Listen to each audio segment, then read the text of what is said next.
Good morning, good evening, good afternoon, wherever you are. Welcome to another intensive care hotline and intensive care at home emergency questions and answers for families in ICU and families with intensive care at home. My name is Patrick Hudson and I'm your host of this show. And I want to welcome you to another live stream. I do these live streams every week around the same time. And I answer all your questions that you have. If you have a family member in intensive care, or if you're interested in intensive care at home, or if you have questions about intensive care at home, that's why I do these live streams once a week. Now, I also want to welcome the viewers on replay, because I know those videos get quite a few views on replay as well. We will be going for about an hour. I welcome your questions in the chat pad, or I welcome you wanting to talk to me directly live here. That is your opportunity to get your questions answered. And you can click on the StreamYard link here that I posted in the chat pad.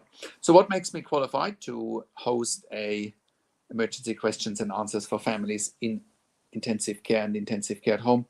Once again, my name is Patrick Hutzel. I'm a critical care nurse by background.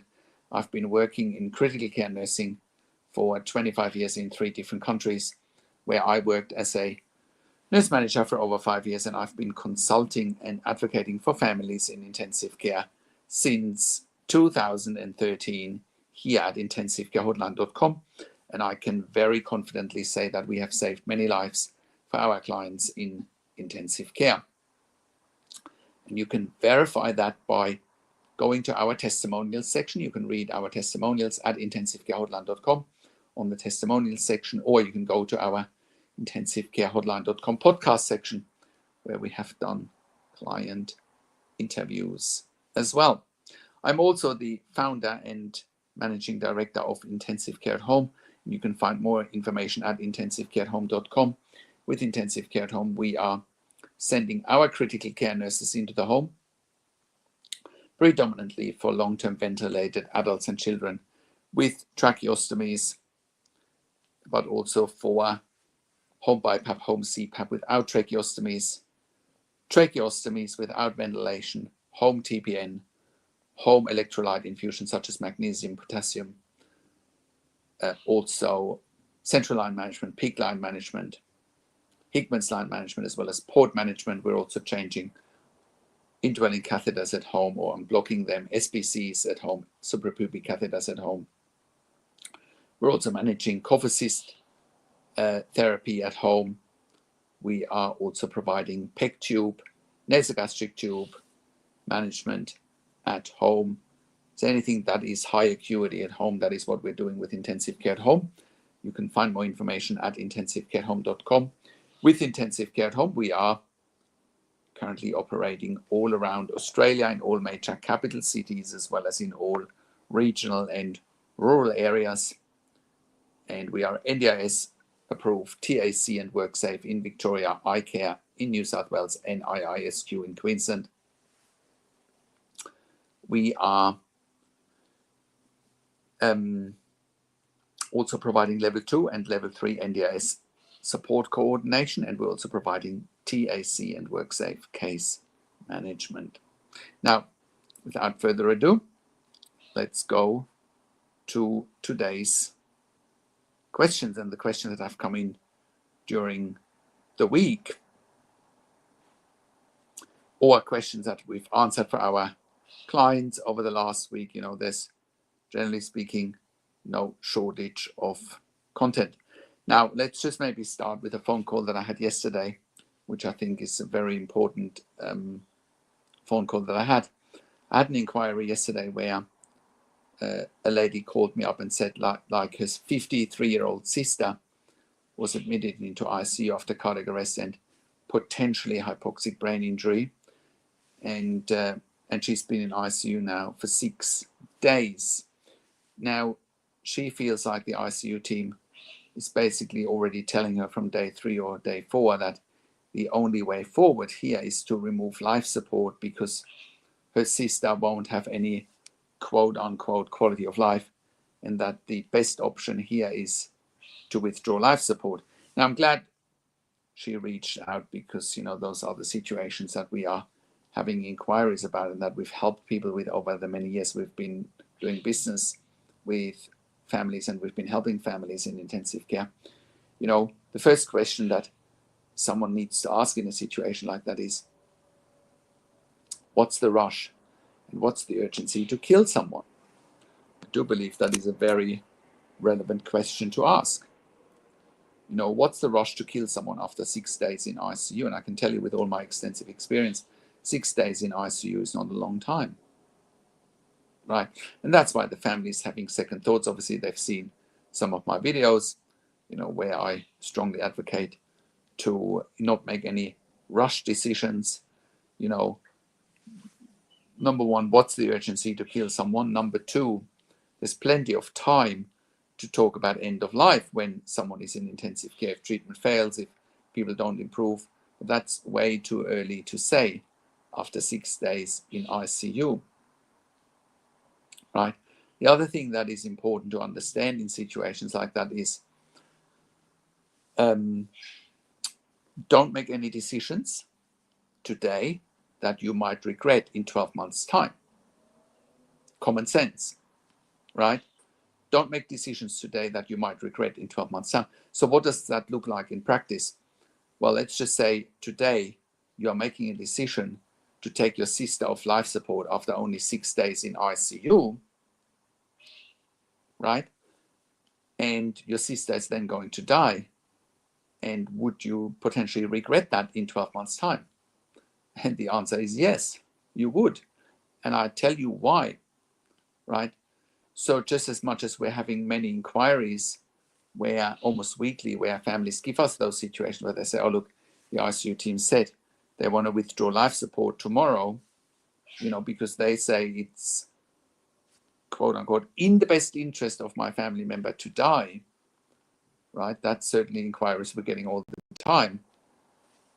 And I believe we can confidently guide our clients here to not make rush decisions, to advocate for their loved ones to have best care and treatment, and to delay such a decision until time has proven that patients can or they can't improve. Then there is still plenty of time to talk about end of life if patients don't improve.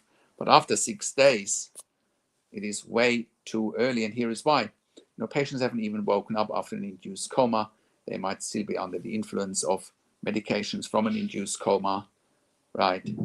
They may be in kidney failure.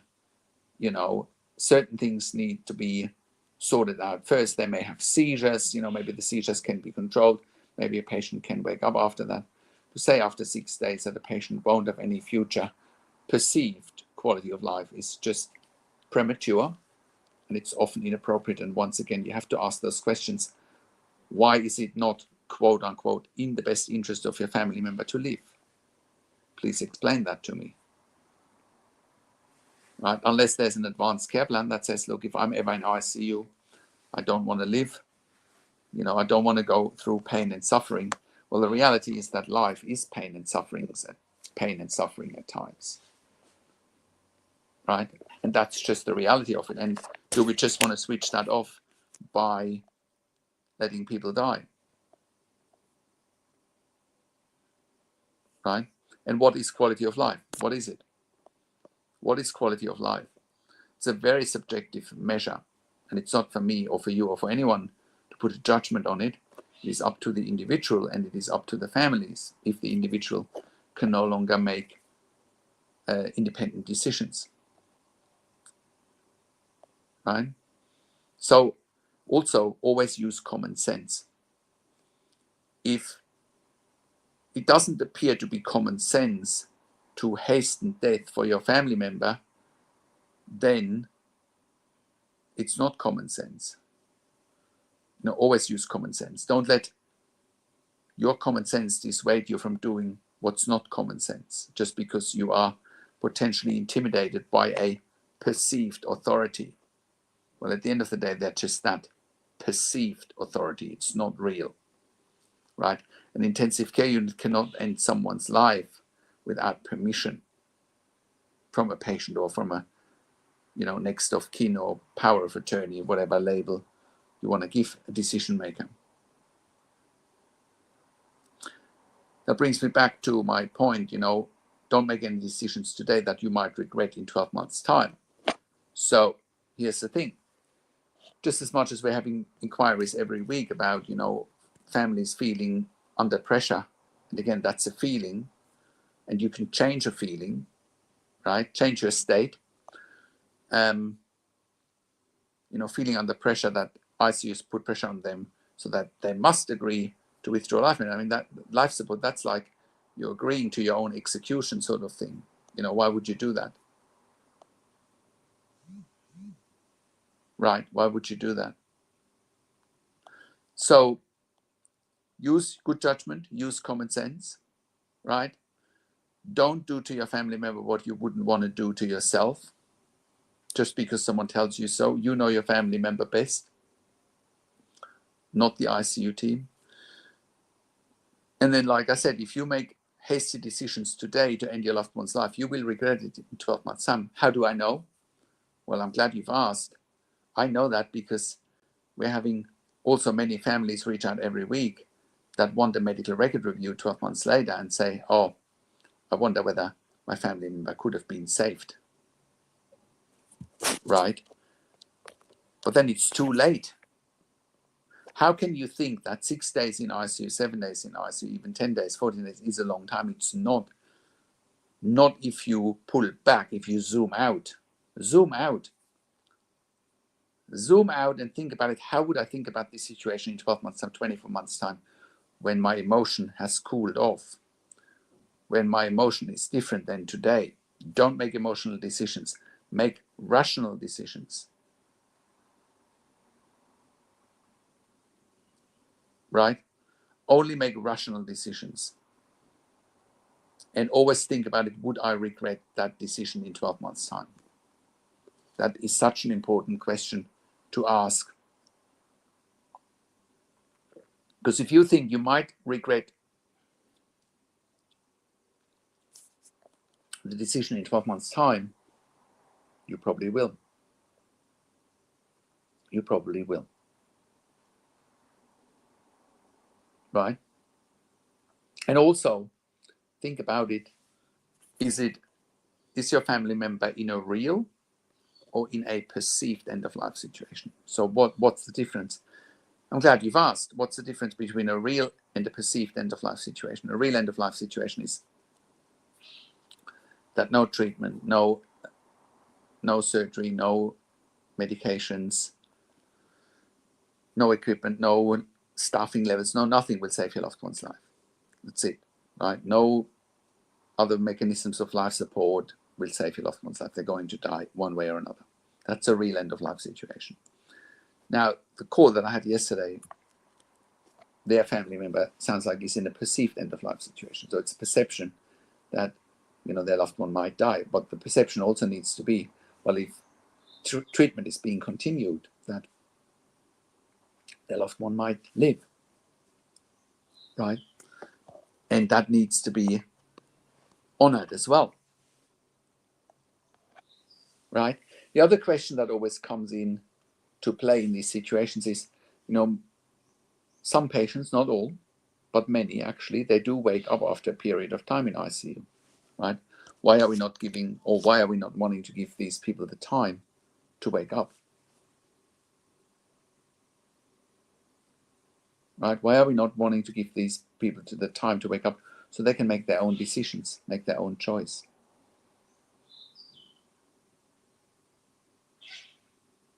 Very important.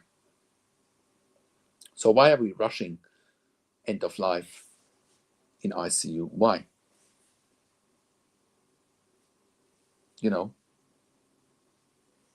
So think about that. And also when you look at statistics, some statistics suggest 70% of patients in ICU survive.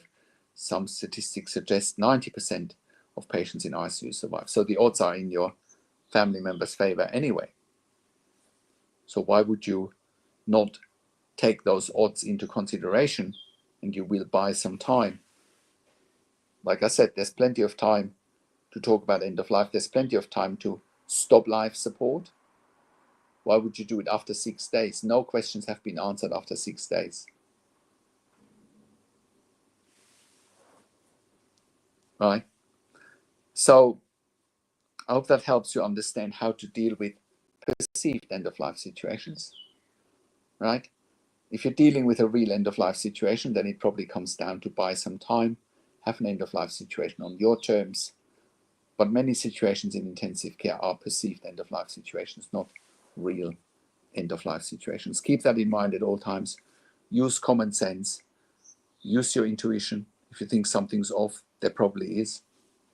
If you think that you've been quote unquote sold on a bad deal, if you think that the ICU team wants to rush end of life, you're probably right. Trust your gut, trust your intuition. Use common sense. Always use common sense. Look, if you have any questions, type them in the chat pad or contact with me live here on the StreamYard link. I posted the StreamYard link in the chat pad. You can just click on the link and you can talk to me directly here, either on camera or off camera, but you can talk to me here regardless. Now, other questions that have come in during the week. One question came in from Peter, who says, "Hi Patrick. After 4 days, the ICU team still had not contacted my next of kin to inform them of my injuries and admission into ICU after catching an ambulance to the emergency ward for a traumatic brain injury, with my next of kin only being informed on the 4th day by my friend. Is that a normal, common procedure for informing the next of kin, please? Or is that not normal treatment from an ICU team?" Well, if the next of kin is known, they need to be informed as quickly as possible. Also, sometimes when patients get admitted into ICU, Peter, their identity sometimes cannot be confirmed. So therefore, a next of kin should be contacted almost immediately. Almost immediately. So it is not standard practice to not inform the next of kin, right? Unless there's a delay in them identifying a next of kin for you. Like, how did they find out while you were potentially in a coma who is your next of kin? Maybe you didn't have any driver's license on you, or whatever the case may be, right? So, informing a next of kin is a must. It's not negotiable, really. So why it took them 4 days, I couldn't tell you, but it's definitely not standard practice.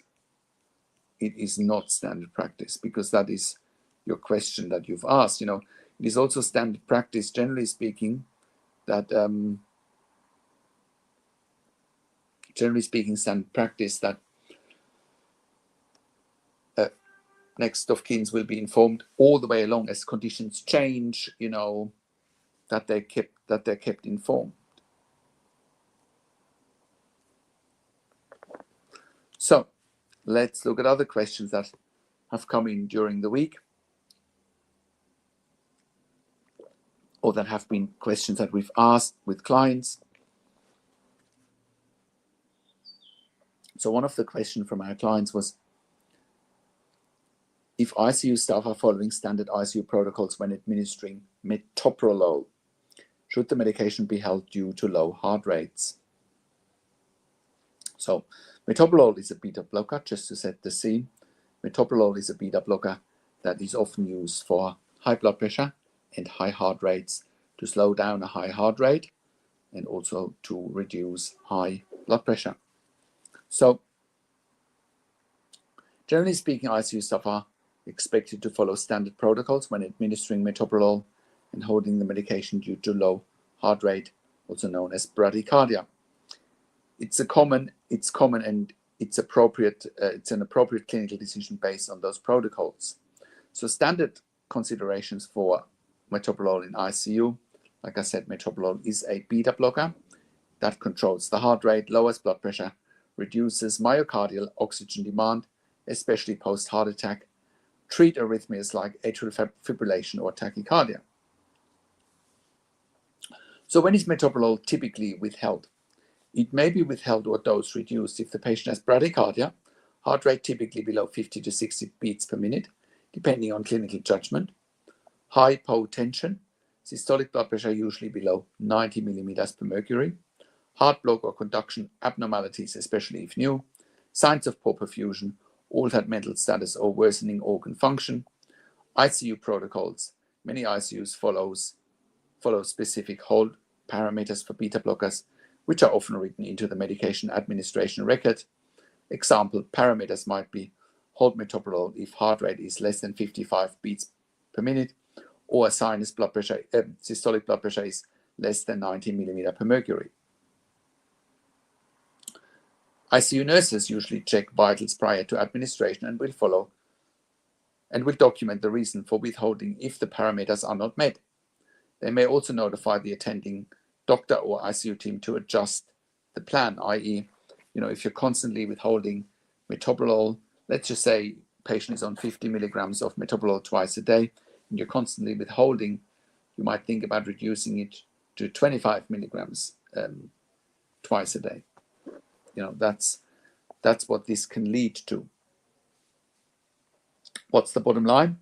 If ICU staff are withholding metoprolol due to low heart rate, that typically aligns with standard safety protocols. However, if you as a family member are concerned about inconsistency or lack of communication, you can request a clear explanation of the hold parameters and, of course, a discussion with the ICU team about medications, adjustments or alternatives.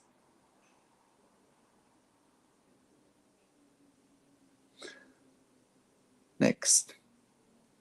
Next question.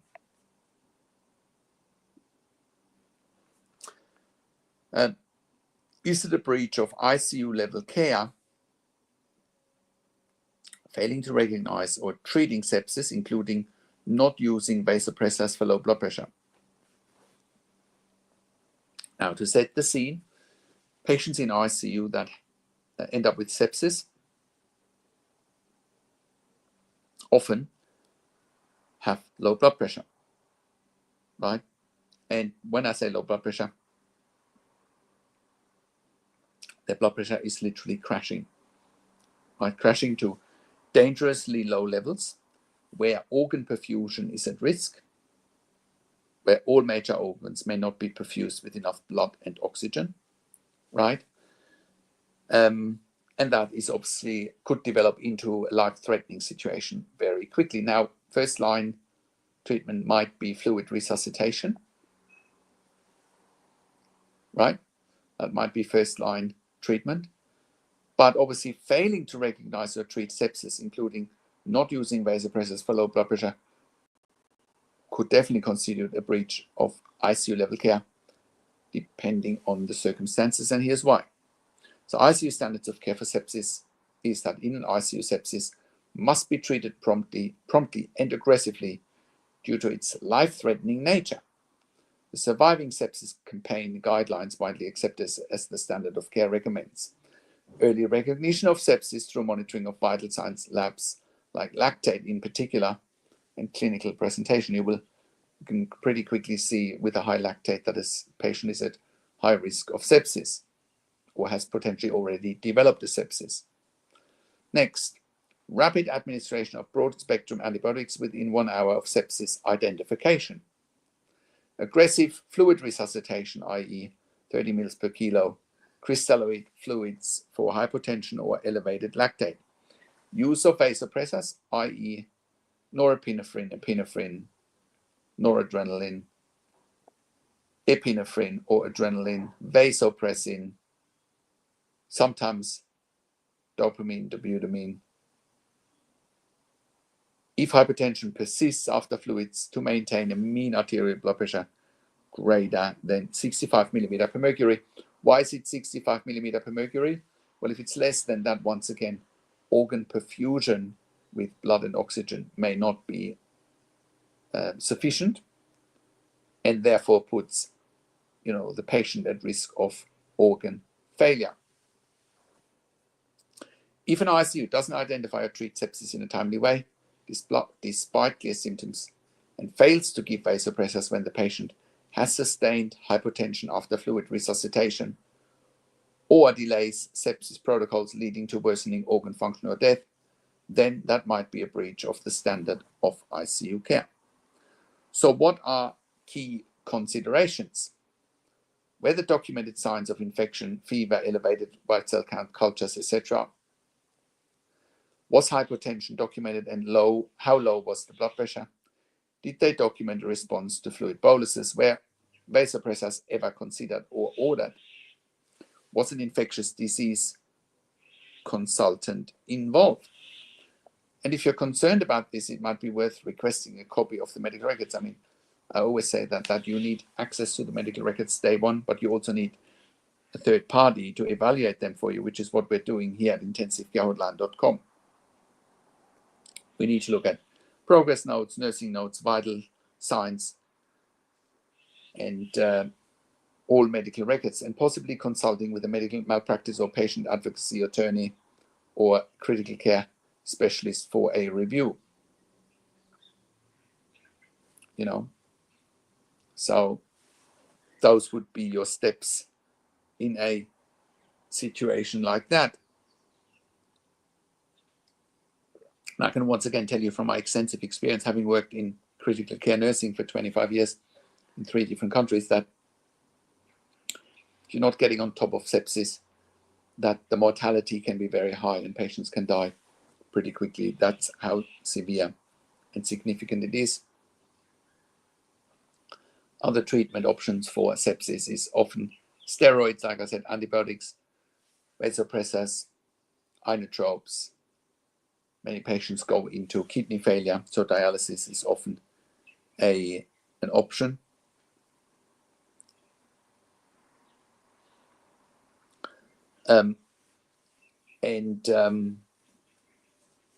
Early recognition is important, very important. And like I said, organ failure can often result secondary from sepsis, especially kidney failure, given that the blood pressure often plummets to dangerously low levels, and then the kidneys might not get perfused for a critically ill patient in intensive care. So that leads me to the next question. Again, also client-driven. They're all questions from our clients. Would withholding antibiotics for a patient with suspected or known infection and signs of sepsis be considered gross medical negligence under ICU standards? Yes, once again, withholding antibiotics from a patient with a suspected or known infection and signs of sepsis could absolutely be considered as gross medical negligence under standard ICU medical care. So what are standards of care? Early administration of broad-spectrum antibiotics is a core component of sepsis management. According to Surviving Sepsis Campaign guidelines and ICU standard protocols, antibiotics should be started within 1 hour of recognizing sepsis or septic shock. Delay in antibiotics is directly associated with increased mortality.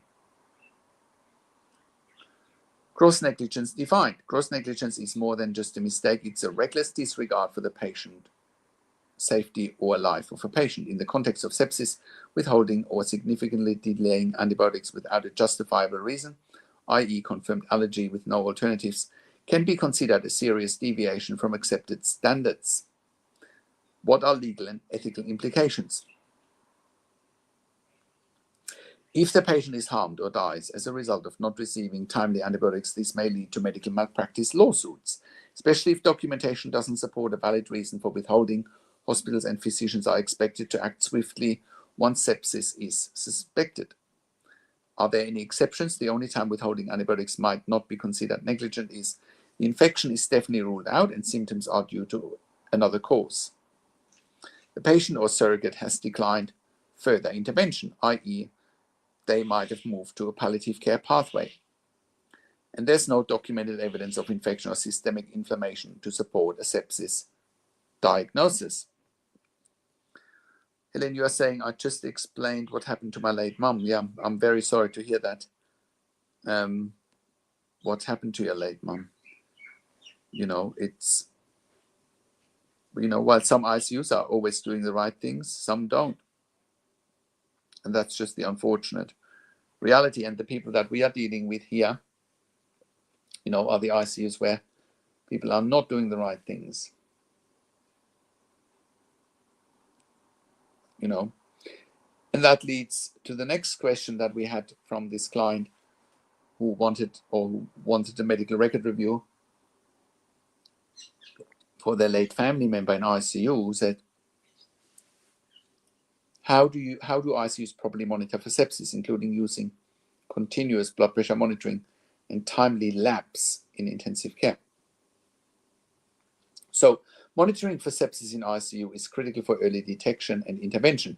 Here's a comprehensive approach to properly monitor for sepsis with a focus on continuous blood pressure monitoring and timely lab assessments. Number 1, clinical monitoring, of course. Vital signs, continuous or frequent monitoring. Blood pressure monitoring, use arterial line for continuous blood pressure monitoring, especially in unstable patients. Heart rate, tachycardia can indicate early sepsis or worsening condition. Respiratory rate elevation can precede other signs of sepsis. Look for fever or hypothermia. Oxygen saturation, continuous pulse oximetry, and level of consciousness. Changes may reflect worsening perfusion or encephalopathy. Next, hemodynamic monitoring. Arterial line provides real-time blood pressure readings, allows for easy arterial blood gas draws, and they are critical. Arterial lines are absolutely critical for titrating vasopressors. You can titrate it according to the blood pressure that you see on the screen.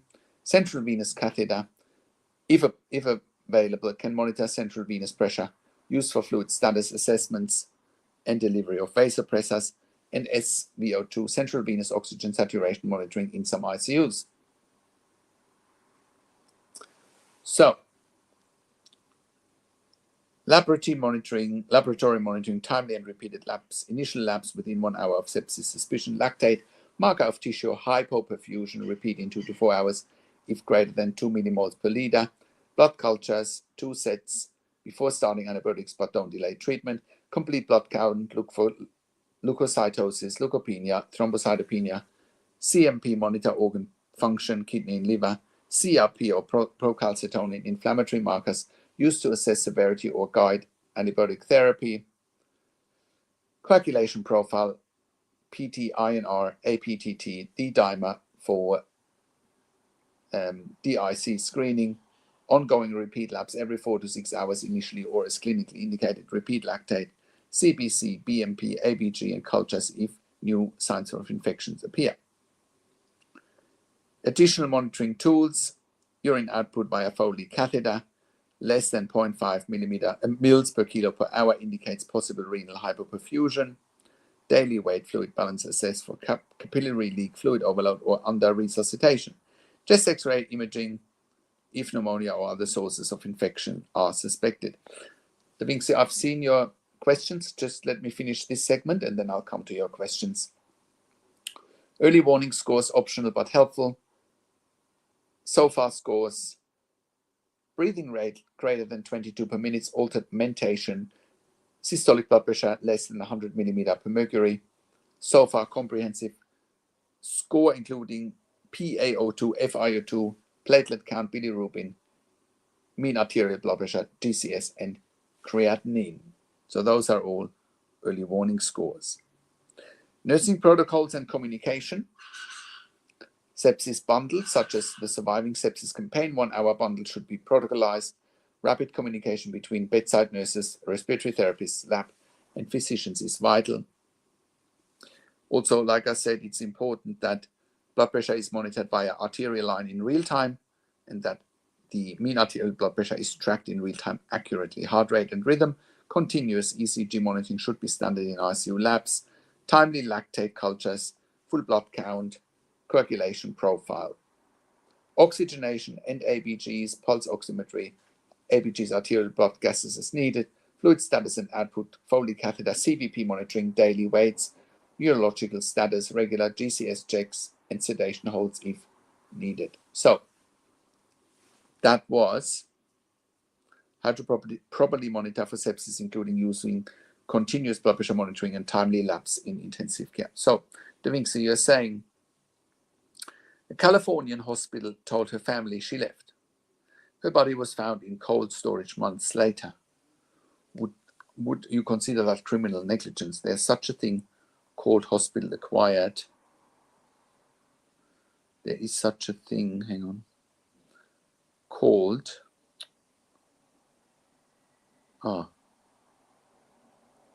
hospital acquired staph aureus and sepsis. Let me read that again, Da Vinci. You're saying a California hospital told her family she left. Like you probably mean a patient left. Her body was found in cold storage months later. Would you consider that criminal negligence? Well, there is such a thing called hospital acquired staph aureus and sepsis. Yes, there is. But I don't quite understand, Da Vinci, your first question. A California hospital told her family the patient left. Body was found in cold storage months later. Cold storage in hospital, somewhere else. I don't quite understand the events leading up to that. Do you know any more about leading up to when the body was found? A safe discharge should be part of it should be the duty of a hospital, And how can a safe discharge be happening? Safe discharge includes making sure the patient is going to the right environment after they leave hospital, right? And it sounds to me like she potentially didn't go into a safe environment, right? So a lot of it comes down to circumstances here. But the 31-year-old wasn't missing. She had never left the hospital alive. Right. 31-year-old wasn't missing. She had never left the hospital alive, so she died in hospital. Well, then that is criminal negligence. But I'm not a lawyer. I'm a clinician, Da Vinci. Keep that in mind. I am not a lawyer. I am a clinician. Right? I also don't understand your comment. There's such a thing called hospital-acquired staph aureus and sepsis. Of course there is. Many patients acquire infections in hospitals, which is why they should be staying clear of hospitals ideally in the first place, Ideally.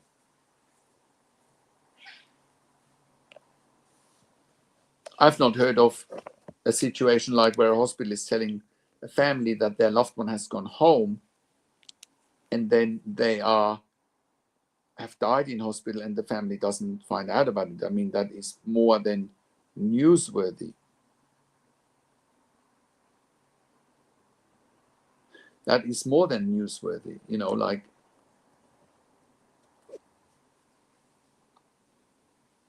hospital doesn't know about the whereabouts of patients. That's extremely concerning. Extremely concerning.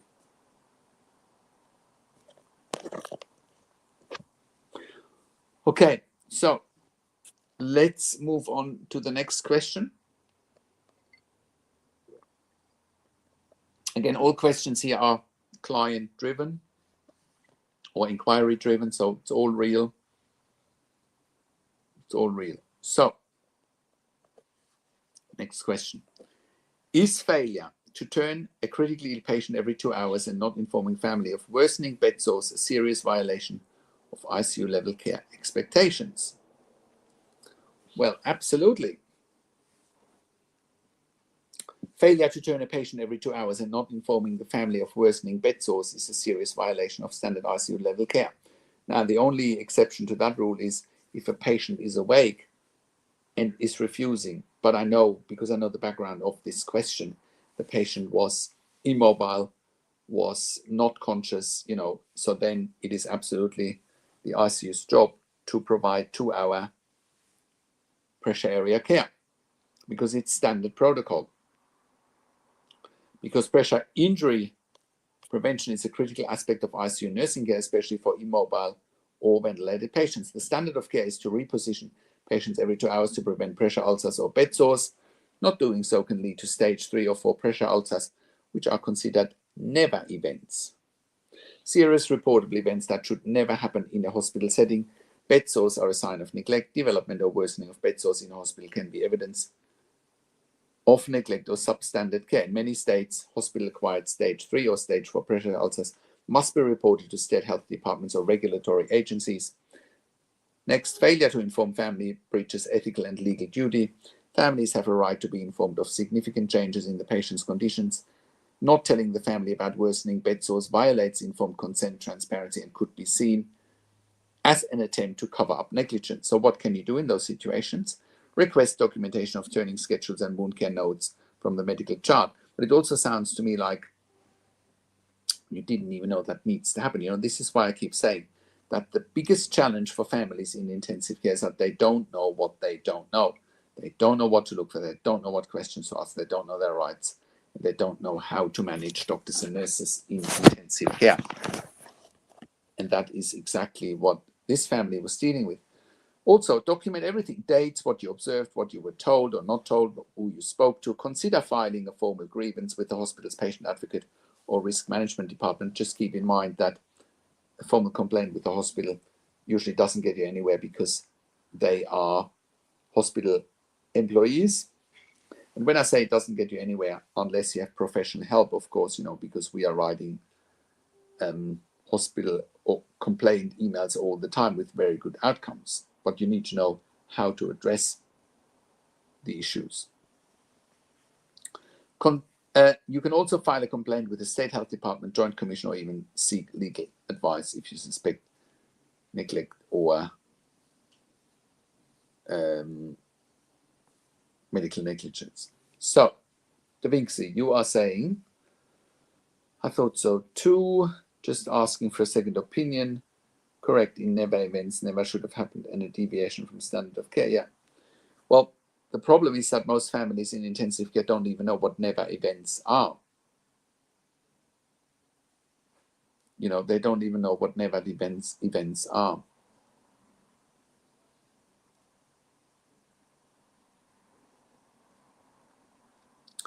So let's move on to the next question, unless you have any questions or you want to talk to me directly here. Da Vinci, you're saying, or nurse.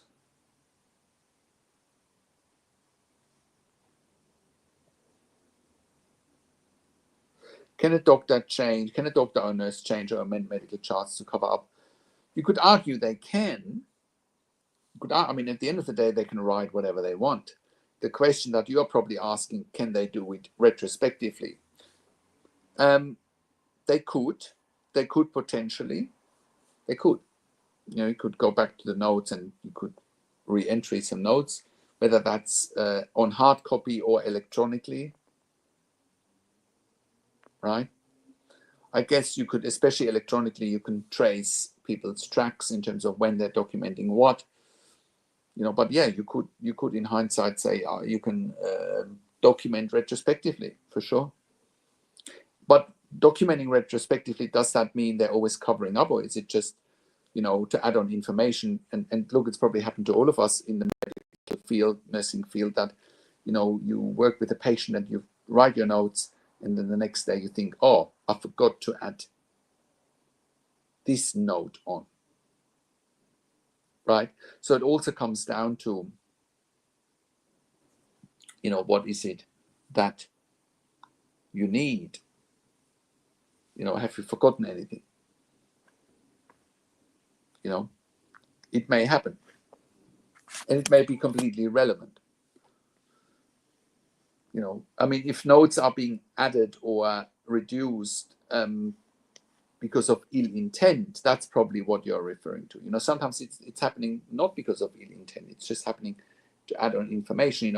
When you're working in a hospital, when you're working with a patient in home care, things are busy. You may just simply forget to add things on.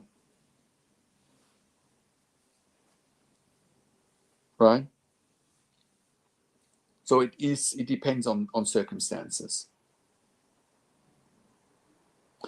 Okay, let's move on to the next question. And again, this is all client questions. Does lack of turning and wound care for an ICU patient contribute significantly to the worsening of level 4 bed sores and overall decline? Oh, absolutely. Lack of turning and proper wound care in an ICU setting absolutely contributes significantly to the worsening of level 4 bed sores and overall patient decline, and it's considered a serious lapse in standard critical care. Here's why. Level 4 bed sores are medical emergencies. These involve full thickness tissue loss with exposure of muscle, bones, or tendons.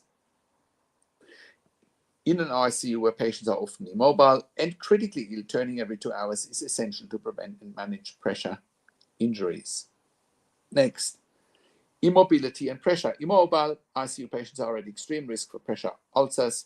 Not turning them allows constant pressure or over bony areas, impairing blood flow and causing rapid tissue death, especially in those with poor nutrition and poor perfusion. And the reality is that poor perfusion in ICU can happen because patients are on vasopressors, inotropes. If they're on vasopressors in particular, such as norepinephrine, phenylephrine, noradrenaline, epinephrine, they're vasoconstrictors. What that means is blood is moving from the peripheries to the heart, so blood pressure is improved. That makes patients more prone to sustaining pressure sores. So it is a fine balance, to maintain and manage the risk of pressure sores whilst patients are critically ill. And also, you don't want, when you turn patients in ICU, sometimes they can be hemodynamically unstable, right? You can't really turn them because they are so unstable. That is another thing that people need to keep in mind, but then you need to document. So sometimes pressure sores are not avoidable because simply patients are too unstable to be turned. But what you need to do then is you need to hoist them, like with a Jordan frame. What that means is it's like a ceiling hoist or a lifting machine where you lift patients up, you wash their back, you change linen. It is very labor intensive, done it many times. I looked after hundreds, if not thousands, of critically ill patients and their families in ICU. You lift up a patient with a Jordan frame.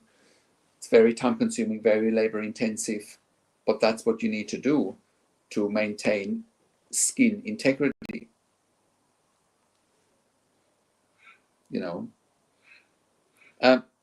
There's also a huge infection risk. So what that means is level 4 ulcers can easily become infected, leading to sepsis, which is a life-threatening systemic infection, osteomyelitis, bone infection, fistulas, or tunneling wounds.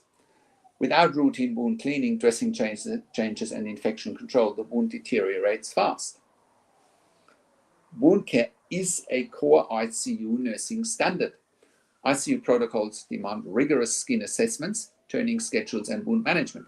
Neglecting these can accelerate decline through infection, pain and stress responses, fluid electrolyte imbalance, increased metabolic demands in a fragile patient.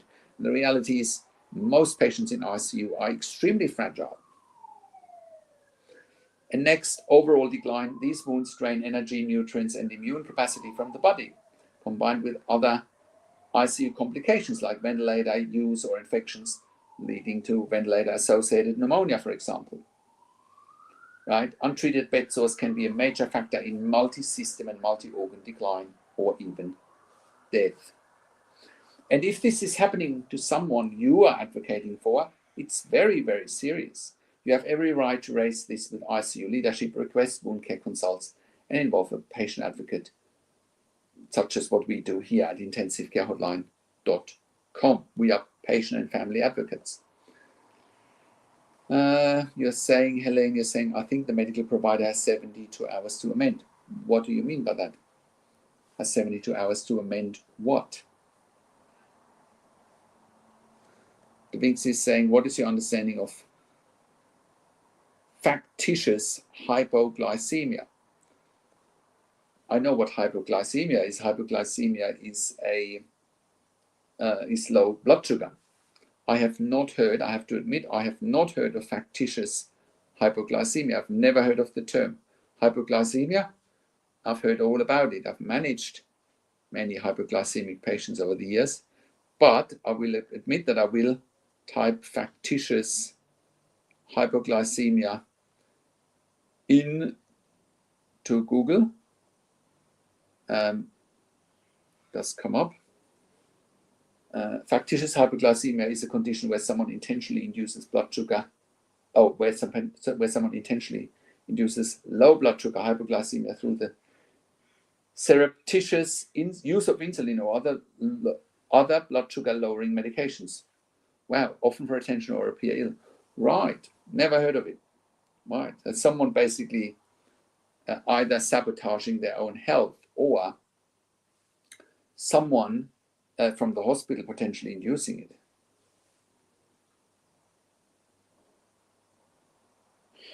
To amend medical records. Okay, I understand now. Look, yeah, you could. I don't know the rules. I really don't know the rules, Helene. Whether there's a 72-hour rule probably depends a little bit on the jurisdiction as well. So Da Vinci says a Utah registered nurse was arrested, aggravated murder after she convinced the patient that she had terminal cancer and injected her with unprescribed insulin. Wow. In an attempt to gather the victim's life insurance claim, which causing her to go brain dead and eventually died. That was horrifying when I heard about that case. Wow, that is horrifying. That is absolutely horrifying to hear that. That's probably why you asked about the factitious hypoglycemia. Right. Scary stuff. Scary stuff. Very scary stuff. Okay. What other questions do you have? You can see there's people on the call. What other questions do you have? Before I go to my last question for today, so I can wrap this up, but please, I'm curious to hear what questions you have. You can ask them live here.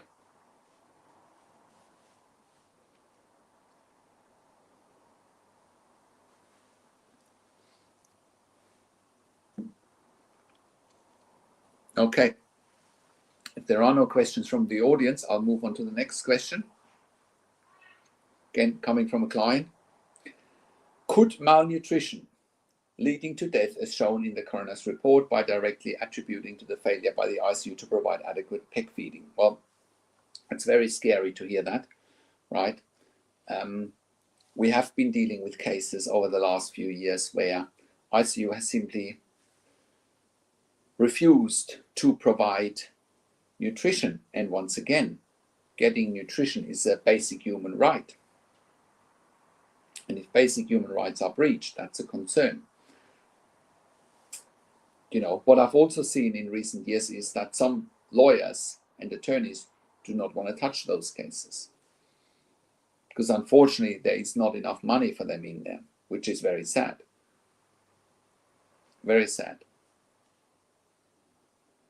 So, could malnutrition leading to death as shown in the coroner's report be directly attributed to the failure by ICU to provide adequate peg feeding? Yes, malnutrition leading to death as documented in a coroner's report can be directly attributed to the failure by ICU to provide adequate peg feeding. If the evidence shows that the ICU staff didn't initiate peg feeding when it was medically and probably also ethically indicated, or delayed it without justification, failed to administer the appropriate amount of nutrition through the peg tube after it was placed, didn't monitor or respond appropriately to signs of nutritional deficiency, such as weight loss, lab markers, or visible deterioration, ignored or failed to address peg complications like clogging, leakage, or infection that interfered with proper feeding. In a hospital setting, once a peg tube is placed, the medical team has a duty to ensure it is used correctly and the patient receives the required calories, fluids, and nutrients. If that didn't happen and if it contributed to or caused death, that could be considered negligence or even medical malpractice, depending on the circumstances. So the same question here goes if it's a nasogastric tube or an orogastric tube. The bottom line is that a hospital needs to provide adequate nutrition to a patient. That's, again, it's a basic human right to eat and drink. Right, I'm not sure what you mean that by how scary is that, Da Vinci, you know, was it my last question or, you know, not sure what you're referring to here. In any case, I do want to wrap this up in a minute. You know, always keep your questions coming. Like I said, we are providing consulting and advocacy for families in intensive care, making sure you make informed decisions, have peace of mind, control, power and influence, so that your loved one gets best care and treatment always in intensive care.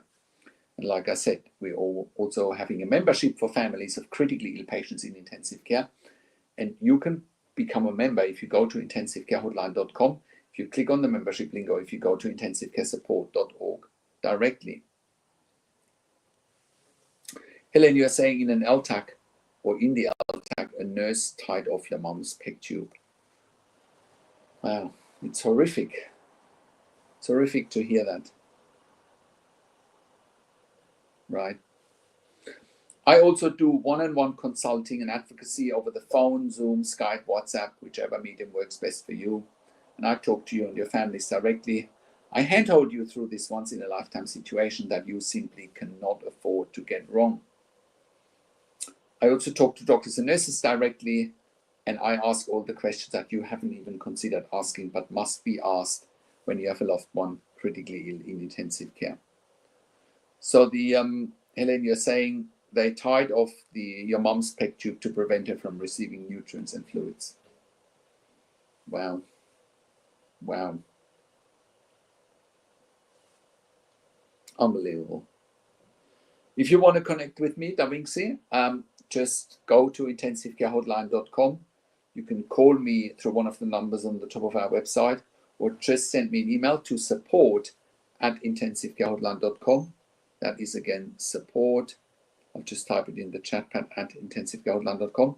Please, Da Vinci, also keep in mind, I am not a doctor. I've never said I am. I'm a critical care nurse. I am not a doctor. I'm a critical care nurse by background. So I'm just, here's how you can contact me, or you can contact me on at intensivecarehotline.com if you call me on one of the numbers on the top of our website. Yeah, for a consultation, for sure. That's what I do. That's what I do. I consult and I advocate. So we also do medical record reviews in real time so that you can get a second opinion in real time.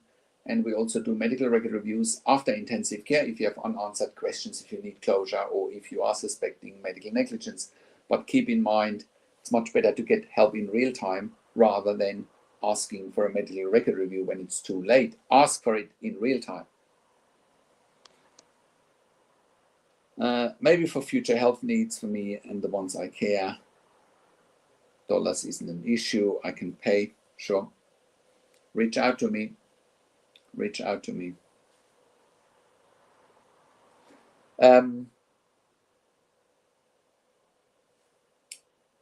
You're better than most. HP, I came across. Health practitioners, thank you. Yeah, I look forward to hearing from you, Da Vinci. I will do another YouTube live next week, same time, 10:30 a.m. on a Sunday, Sydney, Melbourne time. That I believe is currently 8:30 p.m. Eastern Standard Time in the US or North America on a Saturday evening, 7:30 p.m. Central Time on a Saturday evening, 6:30 p.m. Mountain Time on a Saturday evening, and 5:30 p.m. Pacific Time on a Saturday evening. I do wrap this up here. Thank you for all your support. Like the video, subscribe to my YouTube channel, click the notification bell, and share the video with anyone that has a loved one in intensive care. Thank you so much for watching. Take care for now and happy Easter.